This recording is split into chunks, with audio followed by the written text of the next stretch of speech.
সম্মানিত সুধীবৃন্দ, এই পর্যায়ে আমাদের মাঝে বক্তব্য নিয়ে আসছেন আমাদের ৬ নং উপাধি দক্ষিণ ইউনিয়ন আন্তঃযোগাযোগ গ্রুপ এবং ফাউন্ডেশনের অর্থ প্রদান এবং পূর্ব বাংলা সরকারি প্রাথমিক বিদ্যালয়ের মান্যবর সহকারী শিক্ষক জনাব নুর আলম স্যার। আমি স্যারকে সংক্ষিপ্ত আকারে বক্তব্য প্রদান করার জন্য বিনীত প্রার্থনা করছি।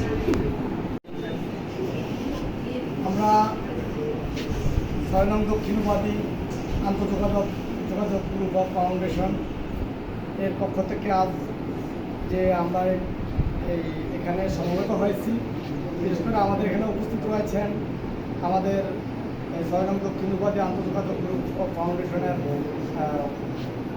ম্যানেজিং কমিটি ব্যবস্থাপনা পরিচালক হচ্ছে জনাব নজরুল ইসলাম স্যার এবং প্রধান অতিথি মনিরুল পাটোয়ারি। আর বিশেষ অতিথি যারা উপস্থিত আছেন সবার প্রতি রইল আমার আন্তরিক মোবারকবাদ।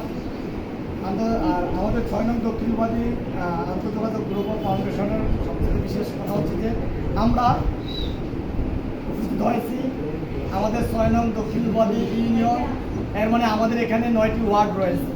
9টি ওয়ার্ড মিলে আমরা কাজ করব। তবে 9টি ওয়ার্ড মিলে কাজ করার পরবর্তীতে আমরা কাজ করবো কোথায়? আমাদের ইউনিয়ন থেকে ইউনিয়নের বাইরে থেকে পরবর্তীতে আমাদের উত্তরে রয়েছে কি উপাধি উত্তর ইউনিয়ন। আমাদের পার্শ্ববর্তী যে ইউনিয়নগুলি আছে এই ইউনিয়নগুলি কাজ করবো। এছাড়াও আমাদের কার্যক্রম আরও এগিয়ে যাবে যদি তোমরা ত্বরান্বিতভাবে কাজ আগ্রহ প্রকাশ করো এই প্রতিষ্ঠানে যে এই আন্তঃযোগাযোগ। আর বিশেষ করে তোমাকে একটি কথা বুঝতে পেরেছ, যদি যোগাযোগ ব্যবস্থা উন্নয়ন না হয় তাহলে একটি সমাজ ও একটি রাষ্ট্র উন্নয়ন ঘটাতে পারে না।